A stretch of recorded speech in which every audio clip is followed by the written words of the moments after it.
Good morning, everybody. Another episode of the Keep Going podcast, athletes shining a light on mental health.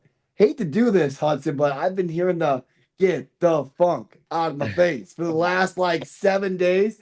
And we got basketball episode too, so it's perfect. Semi-pro is my first opener. I don't know why. Hudson, what's going on, man? How are you? Thanks for the intro, bro. That's awesome. I'm doing great, Pat. Thanks for having me on here once again. Um, you know, I'm excited to be on here and blessed by the Lord to be able to have this opportunity to reach some people and talk about mental health today. I love it, man. Before we even get started, I got to shout out the boy, Coach Ford out there, man. I mean, talk about Darren and what he's meant to you. Obviously, he's come on the podcast. We love Darren and you guys. So talk about Darren and Coach Ford first. Oh yeah. He called me last night actually, and he was like, "Oh, dude, Hudson, you're gonna love this. Such an awesome person." He was on the podcast before, and he says, you're like in the room with him, so it's an awesome talk. And he's honestly been such a great coach, such a great transition going to the school I go to now. And he's honestly one of the lights in my day. He's really a good person, and I love him as a coach. Yeah, what's your favorite part about playing for Darren and playing with that program?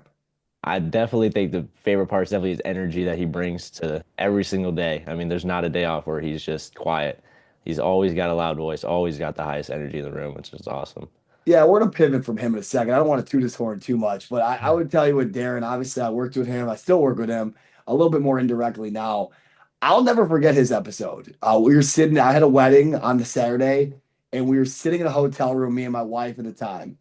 And Coach Ford was talking and he was going on about his wife and about his journey and about how I can't believe I still remember some of the stuff, but he was talking about how his wife always believed in him and chose him. And like, no matter what direction he was going, she always got him back to where it should be. And my wife was sitting there. We weren't married at the time, and my fiance would have been. And she's sitting there going, wow, what a good dude. And Uh-huh. that always stuck with me. So anybody that comes from his circle, I'm always excited about. Dude, speaking of circles, though, you got a big one, man. Like your social media guys came to play on Instagram, like a lot of followers, a lot of likes, a lot of comments. Why do people love you so much? I know it's a weird question. I'm gonna go there first. Yeah. So honestly, it was like a random day in the summer where I actually like started it. And I don't know, I just like prayed like, all right, I'm gonna get out my comfort zone here and I'm just gonna post videos I think the Lord's just leading me to. And ever since then, I mean, my friends have really like pushed it out there, like glory to God for that. Like they've really helped it grow. But ultimately just like consistency, just posting every day and trying to honor the Lord with everything I do. And he's just blessed it, honestly. Yeah, man. You got some David Mitchell energy. Dave, I don't know if you've checked out his content. It's actually very similar to yours. So, Dave, I'm gonna let you jump in, man. That's kind of your thing. So go ahead, Dave. Yeah, I checked it out for sure. I love the content creation. I did for a little while. I still do a little bit, but not as much. What is the hardest, what is the hardest part about creating content for you right now? Hardest part. Many people think it's like getting, video ideas. I don't think that personally. I think the hardest part is definitely just like caring what other people think, like when you post it. Like, is this gonna, affect like what people think about me? And you just have to get over that like concept. Like you just gotta, stop having an audience of everyone, just have an audience of one, audience of God, ultimately. Yeah. Yeah, And being a God-fearing man ourselves, man, like that can be tough. For You sure. know, sometimes being a content creator, and I know Dave can relate, we find ourselves looking at the clicks and the Yeah, likes for and the sure. hearts and the comments. I don't know, man. Like, what wakes you up ready to do this? Is it just your faith? Is there other external factors? What do you think, dude? Dude, honestly, just the Great Commission in Matthew 28:19, just Amen. Preach. trying to make disciples of all nations and just trying to, help anyone that I could. Like the comments that I read like from my videos is like one of the reasons I keep going, like just helping people, like because I know, God can use anyone and, I'm just willing to do it. So, No, you're a blessing, man. And that's why, Dave knows this. We've done this for 100 plus episodes now. Like, we don't bring a lot of high school kids on. yeah. Like, I don't know if you followed our content in that Yeah. respect. Like, we have a lot of top end college players and Olympians and college Yeah. coaches and just freak athletes, right? Obviously, you're on your way to be the next one, but we don't have a lot of high school kids on. But when I saw your content and I saw the reference and the recommendation, I'm like, we got to have this guy on. But for your hoopers in the room, man, we got to talk about hoops for a little bit. Talk Yeah. about basketball and what it means to you, man. Yeah, so I started playing in eighth grade actually. So I started like a little late. and I was really bad in eighth grade. I played at Mayfield, and then ever since that eighth grade summer, I just kind of like worked my tail off and kind of made my way on varsity freshman year, sophomore year, and now, junior year. So, I mean, I really love the game, honestly. It's an awesome game. And, putting work in every single day, I like to do it. So, Yeah, so I'm not a hooper. I'm 5'9". I can't jump anywhere in the gym at all. We're baseball guys. Our hooper is not here today. Jackie, shout her out. She's traveling today. But when you're on the court, man, like what is your favorite thing to do? Like, I don't know. Tell me about your biggest asset when you're on the court. yeah, it's definitely obviously shooting. Like, I'm a shooter. That's what I do, shooting guard. So I just love like seeing that ball go in the rim, especially beyond the arc. That's my favorite thing. But I've also come to love like recently just driving to the hoop with like aggressiveness, like just kind of not being stopped because I'm only 5'8", so having that in my bag, it will help a lot. Yeah, man. I can relate to the height thing. Yeah. From a mental health standpoint, obviously, we're a mental health podcast. We do this stuff. We help a lot of community stuff, family stuff, whatever, provide resources. If you could provide one thing to someone struggling right now with their mental health, sports or not sports, what would you say? I would say that diligence and consistency is probably the best thing ever. And even if you're not being consistent, God is always consistently loving you and consistently there for you. So no matter if you show up, he's shown up every single day in your life and just kind of counting on him for everything and, knowing that he's the only source of everything you ever need. Dave, I got a feeling we're going to keep going back to this, so I'm going to stay there.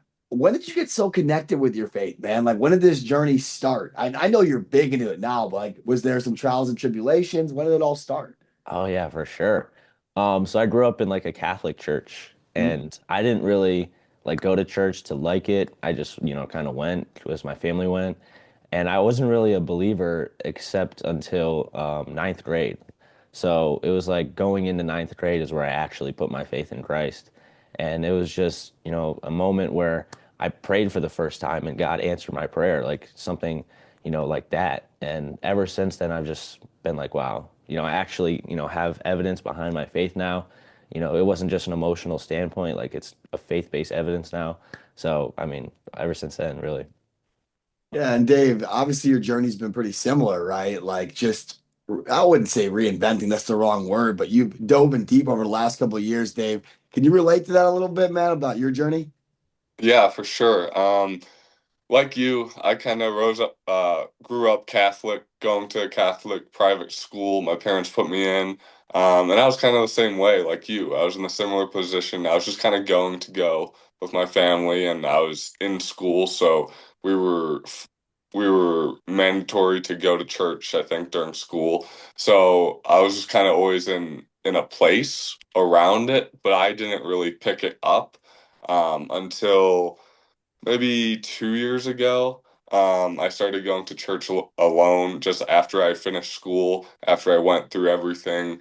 And I kind of did the same thing, did some praying and leaned on my faith a lot more going through a hard time. And I think he helped me, he carried me, he kind of just provided the things I needed when I needed it. And I didn't even know it. And sometimes I feel distance away, but I keep on praying and I keep on trying to build a relationship with them as best I can.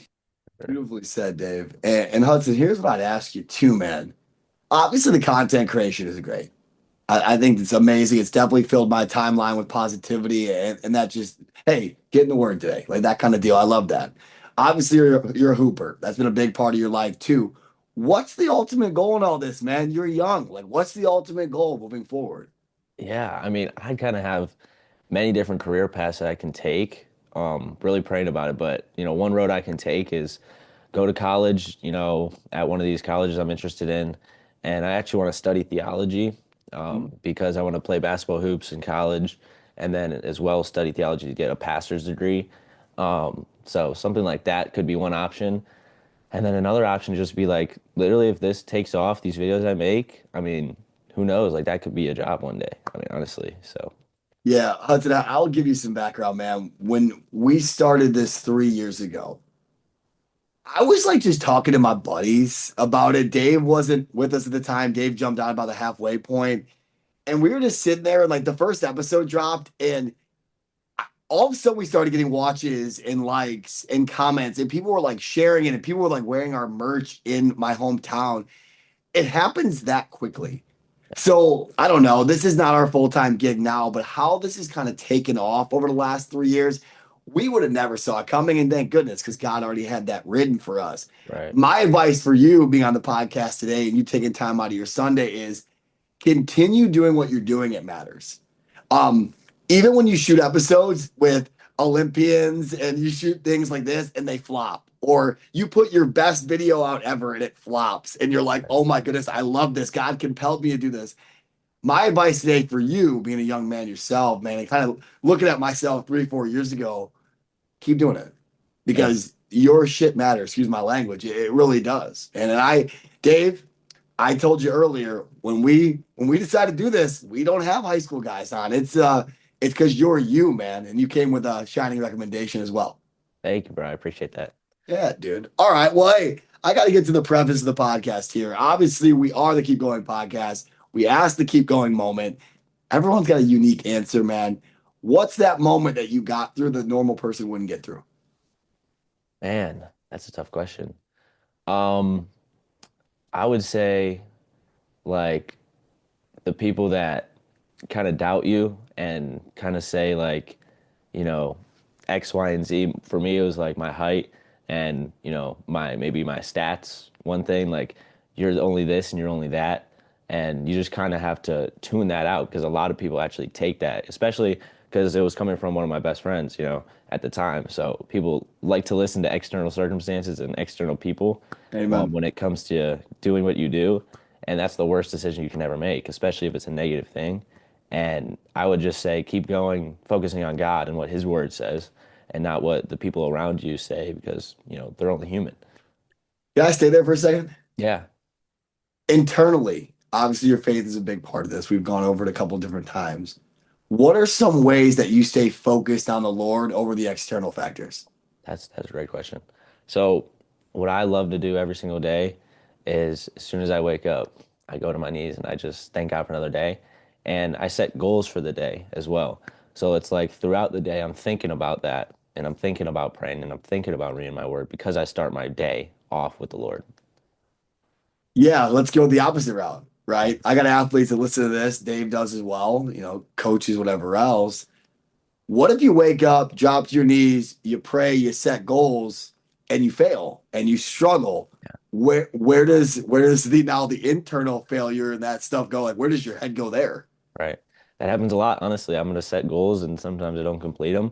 And, it discourages you a little bit, but you have to realize like there's only so much you can do in every single day. You only got 24 hours. So hanging your head about it is just, not good. Like God's mercies are new every morning. You're going to wake up the next morning, you better get it done. You better stay diligent. You better stay, not procrastinate and actually be diligent. Yeah, man. Remind me how old you are. Remind the listeners. I'm 16. This is almost like unfair, Dave. Like if I would have told you what I was doing at 16 years old, man, you'd be like, I would never jump on the podcast with this guy. Like seriously, because we all just go through different trials and tribulations, and I Yeah. wasn't I was indirect with my faith. I wasn't as direct as I am now. I'm gonna kick over to Dave. I'm gonna get the mailbag hot, Dave. Let's do it. Yeah, I think I want to stay on the topic of faith here. Um, Growing up and being kind of like an athlete and being a basketball player, how do you keep your identity in your faith and not in your performance? Because I had a really hard time growing up going through that. So how do you deal with that? That's an awesome question. That's a great question. So I've definitely like been asked this a lot, and the main thing is realizing, no matter how I perform, if I have 20 points or if I have 1 point, if we win, that's a big factor. Like honoring God is not about the stats. It's not about the win or the loss. It's mainly about, did you glorify God and did you give your all out in that court, floor, field, whatever? Did you give it your all out there? Because, He gave us this gift to play today, and going out there and complaining and not trying your hardest and, jacking off, like that's not how you glorify God. How you glorify God is saying, God, thank you so much for giving me this opportunity to play, and I'm going to give it my all out there. That's how you really glorify God. And even if, you have a bad game, just coming to the fact that, man, my identity is not in Christ. I'm a child of God. He's created me for good works, not to just play a game. So that's how really. Yeah. Yeah, that's powerful. I like that effort part of things. It's kind of like Yeah, control what you can control. exactly. Sometimes you shoot a shot and it doesn't go in, but if you gave it your all, that's what matters. Right. That's a good answer. What do you do outside of your sport for your mental health? Is there anything else other than like getting closer to God for your mental health? Yeah, actually, so one of the things that helps me is being physically fit helps me stay spiritually fit. So what I do every morning is I take a cold shower every morning to like just wake me up, bro, and get my mental right. And then I also like try to eat as healthy as I can and get good sleep every single night. So those are the ways like I can stay physically fit to help me spiritually and Yeah. mentally. Yeah, for sure. We talk about it all the time on the show, like getting active, doing something active every single day for your Right. mental health can go a far way. Um, my last question for you is, what would you tell a younger athlete that may be struggling with self-doubt or anxious thoughts when they're trying to perform? Yeah. I would say the audience that you're performing for is not, external. It's not, the crowd. It's God and what his say is, that's what matters really. And if you're having self-doubt, you have to realize the pressure's not on you because you're weak compared to God. And I would say that there's people around you that can feed into you and, help you going through this journey. You're not alone. And also the fact that you got to have a faith-based confidence and you can't have confidence in yourself and the work that you have because eventually you're going to have a bad game and your confidence is going to go away. So the confidence that you need to have is based on God and what He says because it's everlasting. It's not going to change. Yeah, that's powerful. Wow. Yeah, P, you got anything? I'm That's impressed, brother. I I'm enjoying, and I finally found why the echo was on. I lost my mic in the ceiling, I think. No, I'm very, very excited, like to just listen to this back and take notes on this. And that's kind of rare. I catch myself listening, but I want to actually self-audit this and be like, wow, what am I doing that this 16-year-old is out doing right now in the kingdom right now? It's just amazing stuff, dude. I'm very impressed. That's the word of today. I got a couple selfish ones that I had on my list to ask you. We don't script anything, but I had these. Obviously, the opening intro song was my big one. Um, Favorite Hooper, one, but two, favorite Bible character and why. So give me your favorite Hooper and favorite Bible character. Go. that's great. I like that. My favorite Hooper, honestly, it's my boy Quinn Kwasniak, who I used to play with on my old Cornerstone team. He's at Merrimack now. Love that. Best shooter in the world, averaged 38 a game, had 3,000 plus points in high school, beat Mhm. LeBron's record, all-time leading scorer in Ohio, all-time leading scorer for threes as well. Dude's insane. So I Yeah. definitely him my favorite player. And then I would say for favorite Bible character, that's awesome. I would say Paul because he reminds me of like a lot of people I know and a lot of people I used to be. He used to be Saul, used to be killing Christians and putting Christians in, jail, was apart from the faith, didn't want anything to do with it. And then he met the Lord and encountered the Lord. And ever since then, he's been used for the kingdom of God amazingly. Man, I love that answer, and I'm gonna have to use that question again because I don't know. We always ask favorite player, but I think in a faith background, man, I think that's so key. I'm trying to get more into the actual characters, and that's my big thing in 2026. So Yeah. I appreciate your answer, and yeah, man, I love that. All right, last one. This is more like I don't know. How do I put this? More about you, man. Like I want you to shout out how the people can find you, one. And then two, I want you to shout out everybody that's been a part of your journey and just give as much love as you can over the next minute or so. All right. Thank you. So my handle's God's Funky One. If you want to say that, my last name's Funk, so that's why. You can find me on TikTok, Instagram, YouTube. That's where I post. I post every day consistently, if the Lord allows. And then people that have been along on my journey, man. I mean, honestly, so many people, especially like my mother, she's encouraging me. She's saying, "Hey, you can do this better on your videos." She's, holding me accountable, and she's really been along there on that journey. And she's provided so much for me. Same with my dad. And he's been there all day. He got me this mic, he got me all the things I need for to film and stuff. And my grandma's just really praying for me and helping me go through it as well. She just prayed for me before we got on here. She's an awesome person. My siblings, they help me so much and they encourage me and help me keep going. My friends from my old school, they just say, "Wow, you're actually doing great," and we're supporting you, and these videos are cool. So just so many people along the way, and I'm so grateful for them. Yeah, I got a couple things for you. When you commit to a school, I'm coming out. I'm telling you right now, I'm coming out 100% to see you and Coach Ford. I just think this is so important for young people today. This is so important for parents. Like, yeah, I think we all think we're doing a lot.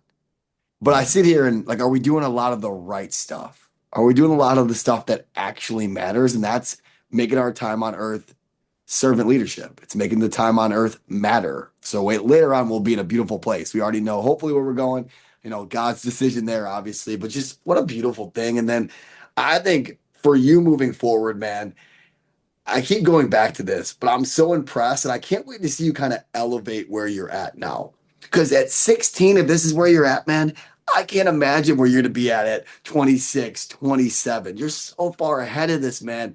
And the mantra and the hashtag, the keep going mantra today has never been stronger, man. So you got my word. When you sign into school, we will be there, first thing. And second thing, I'm just super impressed with who you are, young man. That's it. Thank you, bro. I really appreciate that. Yeah, Going bro. out. And last thing, I know you shouted your mom out. I remember when we started this, my mom looked at me one of the days and she was listening to an episode. She said, Pat, where did the intro music go? Like, where's the feedback comments? Like, I'm like, Mom, she's in her 50s or whatever. I'm like, so your mom is a great, great lover, but also can be a critic that you actually listen to. So take your Yeah. people in, take the feedback and move forward. Because, Dave, we've changed our flow how many times now, man? It's not like a cookie cutter thing. No, it's good to adapt, change, always try to get better. That's all we can do, man. Well, Dave, send us home, brother. Go ahead. Yeah, thank you for coming on today. This was a special episode. Like it impacted me in a different way. I wasn't really expecting today the way it did, but I'm really happy that you came on here today and shared your story and your faith is really powerful and it kind of questioned me how I can get better in my faith, which says something a lot about you. So thank you for coming on here and sharing your story. Correct, Yes, man. sir. There's not many kids half my age that get me sitting back in the back of my chair going, "Who? Well, I gotta attack these lessons a little bit differently. I gotta instruct a little bit differently today. I gotta take this energy and use it here at 8 a.m., man." Hudson, anything else you want to say to our audience, man? The floor's all yours. Oh man, just keep going. I mean, that's the mantra, right? Yes, Keep sir. going podcast, bro. I mean, mental health is very important. Spiritual health is so important. And I would just say, like, these guys are awesome people, and I really appreciate you guys having me on here. And just right, like you said, like finding your circle. Like, if you don't have your circle, man, it's gonna be hard to keep going. So find your circle, find your community, and encourage one another and love one another. Well, shout out all the boys out there, man. I shout out Coach Ford. Shout out all the people that make this podcast possible because this is the organic side of this, and I absolutely love it, man. Congrats on what you've done already in 16 years. I'm looking forward to seeing the rest of your kind of hooping dreams play out, your faith journey play out, and just who you are, man. It's a blessing to have you on today, man. So, above all else, keep going. Everyone have a blessed Sunday, guys.